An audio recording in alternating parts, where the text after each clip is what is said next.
রান্নার gas, commercial গ্যাসের সঙ্গে যানবাহনের জ্বালানিতেও কিন্তু সংকট। শহরে অধিকাংশ পেট্রোল পাম্পের সামনে কিন্তু লম্বা লাইন। সরাসরি আপনাদের রুবির সামনে নিয়ে যাব। আমাদের প্রতিনিধি জিলম করঞ্জাই রয়েছেন আমাদের সঙ্গে। জিলম, দুর্ভোগ তো একেবারে চরমে।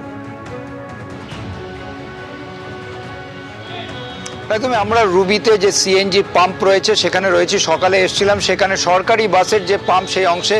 আমার সামনে অভিজিৎ দত্ত যে অংশটা দেখাচ্ছে সেখানে হচ্ছে বেসরকারি অ্যাপ, ক্যাব এবং বিভিন্ন যে প্রাইভেট কার তাদের এই যে সিএনজি রিফিলিং সেন্টার সেই অংশে আছে। আমার সহকর্মী যে লাইন দেখাচ্ছে সে দীর্ঘ লাইন, এখানে 1 কিলোমিটারের বেশি লাইন, এবং সেই লাইন আমরা যেখানে দাঁড়িয়ে রয়েছি ডান দিকে সহকর্মীকে দেখাতে বলবো। দেখতে পাচ্ছ সে লাইন কোথায় শেষ হয়েছে বোঝা যাচ্ছে না।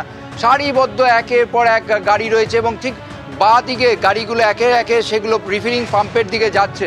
এবং যারা অপেক্ষা করছেন তাদের বক্তব্য একটাই, যে ঘন্টার পর ঘন্টা তাদেরকে অপেক্ষা করতে হচ্ছে। তার একটাই কারণ যে রিফিলিং পাম্প স্টেশনের যে রিফিল করার যে তার যে ক্ষমতা আছে, ঘন্টায় 10টা গাড়ি যদি হয়ে থাকে তাহলে এত গাড়ি আছে, সেই গাড়ি তারা ফিল আপ করতে পারছে না এবং তার জন্যই তাদেরকে এতক্ষণ অপেক্ষা করতে হচ্ছে। দেখতে পাচ্ছ এখানে রীতিমতো জটলা হয়ে আছে।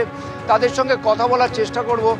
তারা এখানে ঘন্টার পর ঘন্টা থাকছেন এবং তাদের এইখানে রিফিল করতে তাদেরকে যে সময় লাগছে সেই সময়টা বারবার যেটা বলছেন যে এখানে যে সময় লাগছে সেই সময়ে তারা কাজে থাকতে পারেন, সেই কাজে থাকার জন্যেই তাদেরকে এখানে অপেক্ষা করতে হচ্ছে এবং সেই সময়টাও নষ্ট হচ্ছে। আমরা কথা বলবো একজনের সঙ্গে। এই একজন রয়েছে, আপনি এখানে কতক্ষণ? অলমোস্ট 5 ঘন্টা তো হয়ে গেল। এই যে সকালে কাজের সময় এতক্ষণ আছেন, মানে কিরকম ভোগান্তি, মানে কি বলবেন? আর বলে বোঝানো যায়? একটা যে কাজ 1 ঘন্টা হতে পারে সেই কাজ যদি 5 ঘন্টা লাগে কিরকম লাগবে?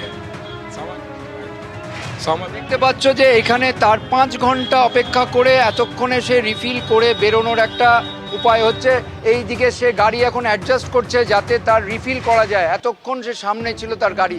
ঠিক একই রকম এবং পাম্পের দিকে যাব। পাম্পে যা কর্মী রয়েছেন তাদের সঙ্গে কথা বলার চেষ্টা করব এবং তাদের যে পরিস্থিতি, তাদের কি স্টক রয়েছে সেটা জানার চেষ্টা করব। কারণ এইখানে আমরা সকালেও দেখেছিলাম যে সরকারি গাড়ির যে পাম্প সেইখানেও প্রচুর ভিড় ছিল।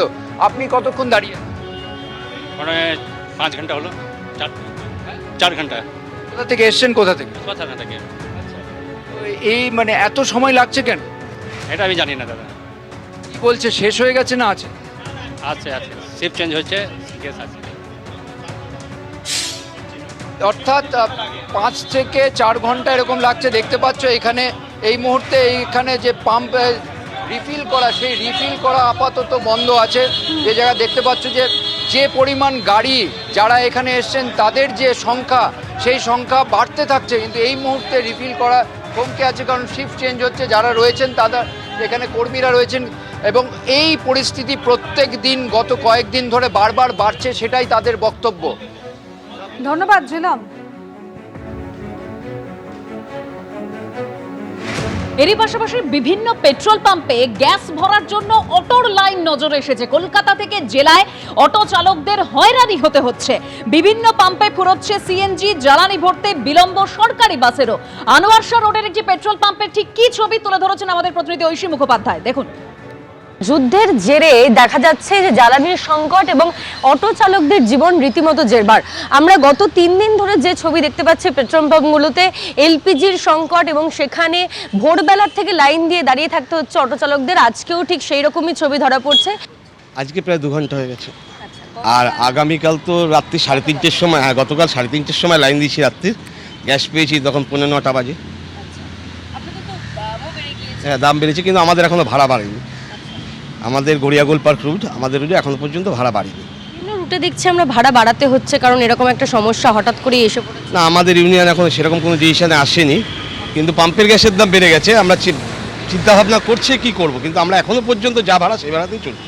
অত্যন্ত গুরুত্বপূর্ণ একটি পরিবহন মাধ্যম অটোর মাধ্যমে কিন্তু বিভিন্ন জায়গার যে রুট রয়েছে সেখানে যাতায়াত করেন এই শহরের একাধিক নাগরিক। তাদেরও কিন্তু সমস্যার সম্মুখীন হতে হচ্ছে এবং যারা অটো চালক তাদের জীবন তো জেরবার, তারা এমনটাই জানাচ্ছেন। এবিপি আনন্দ, এগিয়ে থাকে, এগিয়ে রাখে।